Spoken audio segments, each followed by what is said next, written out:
全職移民第2集，空氣越來越。You have reached your destination. 唉，終於都落車啦！我哋終於都去到我哋英國住嘅第一個屋企啊！Sorry，如果叫佢做屋企，其實有啲 over 咗。準確啲講，應該係我哋暫時落腳嘅地方——月月居。喺呢個時候，阿喵好錯愕咁樣問：吓？咩月月居啊？你噏乜嘢啊 Airbnb 啊，直譯咪空氣越和悦咯。但係呢個名唔好聽嘛，咁我咪叫佢月月居咯。係咪好聽好多啊 ？feel 唔 feel 到我嗰陣文青味啊？我未嚟得切解釋，阿太已經反咗白眼，然後就話：哼，你咪玩啊！我哋而家嚟咗英國噶啦，你講翻英文啦，無啦啦幫人哋 Airbnb 改埋呢啲，喂，得你自己先明嘅中文名，你係咪好得閒啊？月月居喎。喺呢個時候，我壓低把聲，好陰沉咁講：如果連我哋都唔講廣東話嘅話，咁呢度就冇人講廣東話噶啦。你係咪冚親個頭啊？你以為得你一個啊？大把人同我哋一樣嚟咗英國啦。仲有啊，阿過期文青先生，你好快啲搬啲行李啦！你間月月居啊，喺6樓度等緊你啊！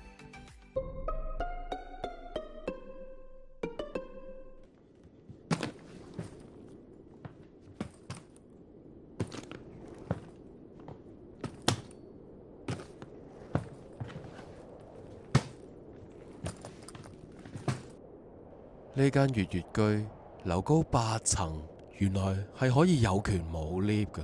嗰下我真係呆咗。喺我 book 嘅時候根本就冇懷疑，仲特登啊揀咗一間喺6樓高層開揚河景嘅單位。嗰下仲要配備埋眼前呢一大堆行李，我真係完完全全明白咗乜嘢叫做捉蟲入米缸。最後我分咗4轉，搞成粒鐘，先至將所有行李搬晒上樓。每一轉，我都喺度諗，聽日報紙會唔會有單新聞個標題係咁寫：中年漢搬行李突然猝死梯間，專家提醒劇烈運動前要量力而為。會唔會？梗係唔會啦，因為你喺度用英文噶嘛。喺我打開門口入屋嗰刻，見到廳入邊有一張面向落地玻璃嘅梳化，而玻璃窗正正就對住泰晤士河。不其然，我就坐低咗望出去，聽到嘅就只係自己有少少急促嘅呼吸聲。好咯，係生命嘅感覺。好彩嘅係，我應該仲有機會睇到聽日嘅報紙，但係真係攰到黐咗線。之後阿喵就行咗過嚟，拍咗我膊頭一下。喂，我哋不如去附近嘅超級市場買嘢食翻嚟煮啦。嗱，起碼都要搞掂今晚個餐同埋聽朝嘅早餐啦。行得未啊你？我啱啱先搬完行李，都仲未回氣，而家都仲出緊汗喎，又出去。呢一句充滿怨氣嘅說話，我冇講到出口，因為我知道人冇事先至可以做世界冠軍。阿太喺呢個時候望住我對眼講：哇，真係好多嘢要買喎，你唔去啊？我用好堅定嘅眼神望住阿喵講：唔係啊，去得噶啦。我啱啱就係諗緊落街買咩飲好，你一齊落去好啊？我而家行得噶啦，喂，OK 啊，行啊！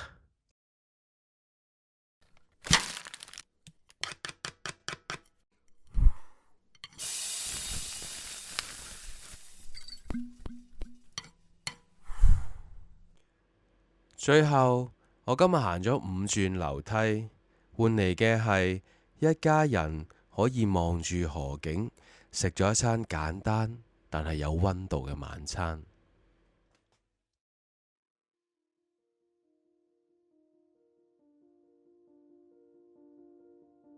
我哋租咗呢度3個禮拜，係一個2房嘅單位。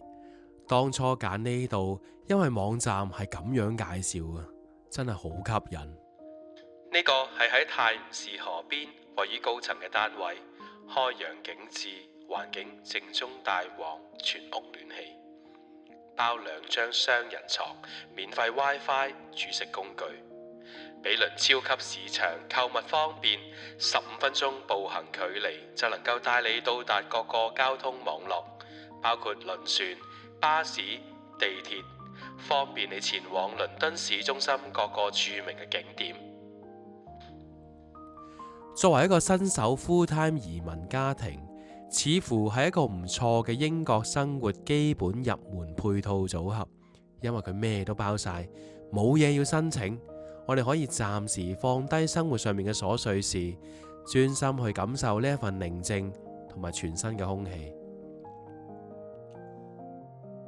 喺呢度，對於環境嘅感知好陌生。我曾經懷疑自己嘅感覺係咪同我一齊都入咗境？我好似聽唔到嘢，聞唔到味咁。但事實係呢度並冇我熟悉而理所當然嘅嘈雜聲同埋氣味。我相信問題係喺我度，似乎係白平衡嘅問題，仲要啲時間去調節。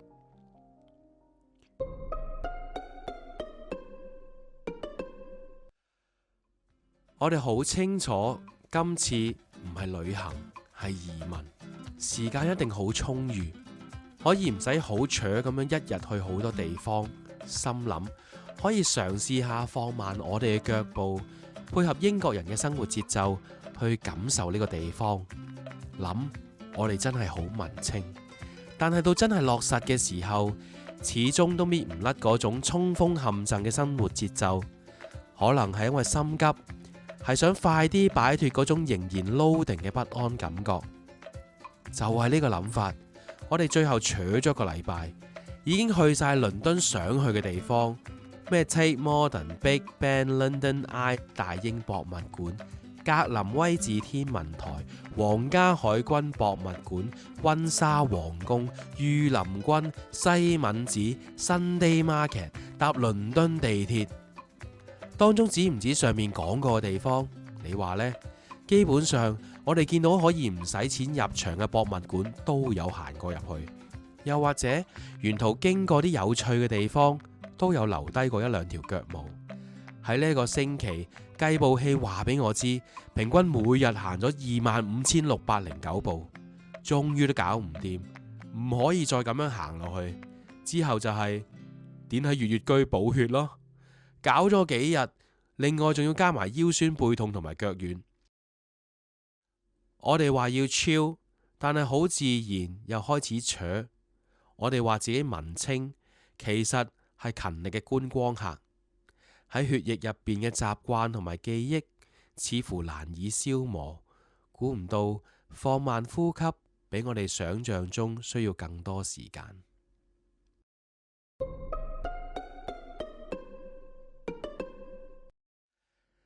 呢幾日回血，腰酸背痛加埋腳軟，令我行動力係0，所以只好開始用下我嗰個仲係行緊 Win98 嘅腦袋。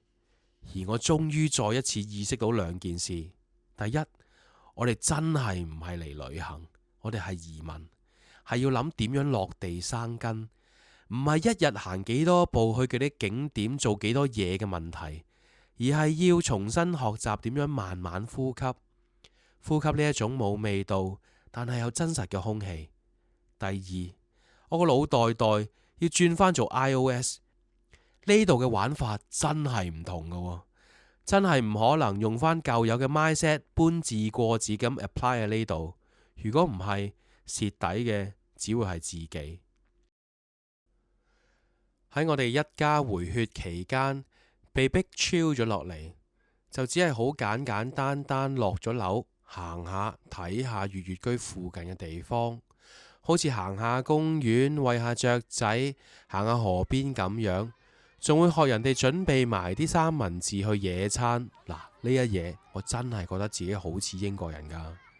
喺過程中傾開閒偈，阿喵就話喂，不如我哋去下倫敦周邊嘅城市咯。我睇翻個地圖，喂，我哋可以去下 Cambridge 啊、Oxford 嗰啲啊。喺呢個時候，我打斷咗阿 Miu 嘅說話，然後就話：喂，Cambridge 呢係咪即係咩啊？再別康橋入邊嗰個地方啊？我記得係啊，有幾句好經典噶嘛，咩輕輕的我走了，正如我輕輕的來啊嘛。嗱，朱自清寫噶嘛，我識啊。係徐志摩吓？再別康橋係徐志摩寫嘅，朱自清係寫背影嘅。而一向泰山崩於前而色不變嘅花師奶喺旁邊聽住我哋對話，都忍唔住笑咗下。哈啊，係咩？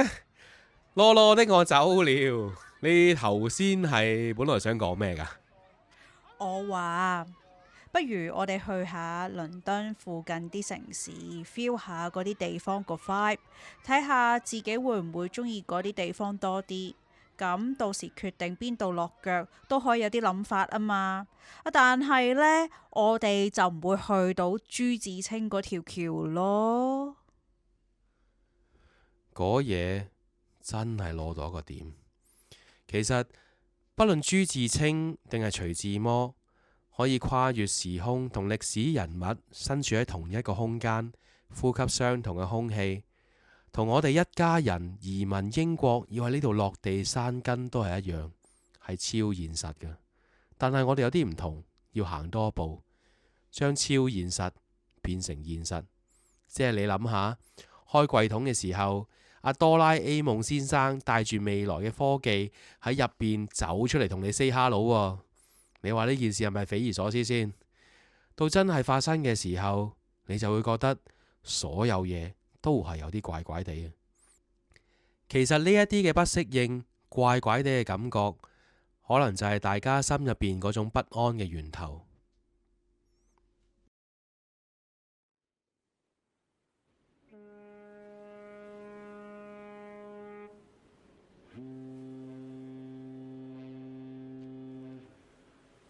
嗰晚我瞓唔着，行咗出廳，企喺對住河景嘅落地玻璃前邊，望住出邊船上邊同埋建築物嘅燈閃下閃下。我喺度諗，我哋嚟英國究竟係想揾新嘅空氣啊，定還是只係想逃避舊嘅味道？呢個問題好似一個吹到好大嘅氣球，一篤就會爆。呢個時候，阿太都行咗出嚟，冇出聲，同我一齊望住呢個有啲似但係唔一樣嘅夜景。我問Miu姐啊，要喺度生活，你會唔會有啲粒水啊？我哋究竟係選擇走啊，定還是被逼走㗎？要驚就一早驚啦。不過而家係一家人嚟到，咁對比起自己一個，肯定冇咁驚嘅。呢個時候，我搭住咗Miu姐嘅膊頭，阿Miu再講，究竟係因為咩原因走，我都唔係好記得啦。不過呢，我就好記得有一次你同我講，我啲頭髮越嚟越薄，但係我係唔會禿頭噶。嗰下我仲諗緊，你究竟邊度嚟嘅自信嘅時候，你就再講啦。嗱，我會剃光個頭呢，都唔會俾自己禿頭噶。你應該都記得嗰嘢呢，我哋真係笑咗好耐啊。係啊，俾你咁樣講一講，我真係記得啊。我仲同你講，我話我剃光晒個頭之後啊，真係慳翻好多洗頭水錢啊。我哋仲可以唔知攞啲洗頭水錢去旅行。重要嘅嘢要講3次，我會剃光個頭，我會剃光個頭。得啦得啦，夠噶啦。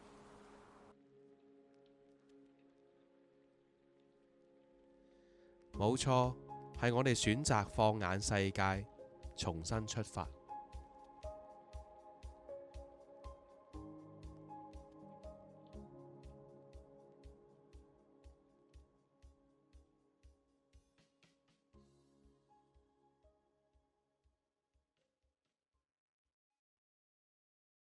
喺嚟之前，其實我哋睇過唔少嘅 YouTube 介紹返英國唔同嘅地方，好多時睇到最尾都會聽到一句頭盔金句，每一區都有佢好同唔好嘅地方，其實真係好睇你自己想要乜。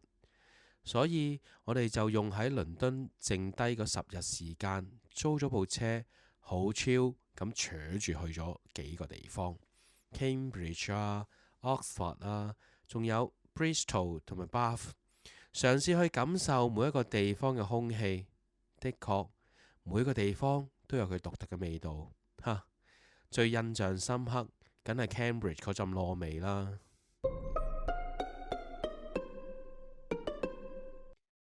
開頭我覺得空氣越和悅，個悅字應該係甲乙丙丁個乙字 B&B 啊嘛。但係過咗呢3個星期倫敦嘅生活之後，我反而開始覺得越和悅應該係用返喜悅個悅同埋越過個越，令到空氣越和悅多咗一份意思，成為我哋喺英國重新出發嘅根本同埋期盼。移民唔止係搬屋，仲要係重新學習點樣呼吸。當本能都變成一種學習嘅時候，我哋就會變得謙卑。我打開手機喺 Airbnb 嗰度留低評論，空氣清新，景致開揚，5粒星。高層冇 lift，樓梯難行，越居得嚟有啲喘氣，扣返2粒星。喂，你得未啊？我哋仲要趕住去火車站噶，你仲咁得閒喺度玩電話？喂，得，即走。咦，我哋仲要搬行李喎。咁你仲唔快啲行？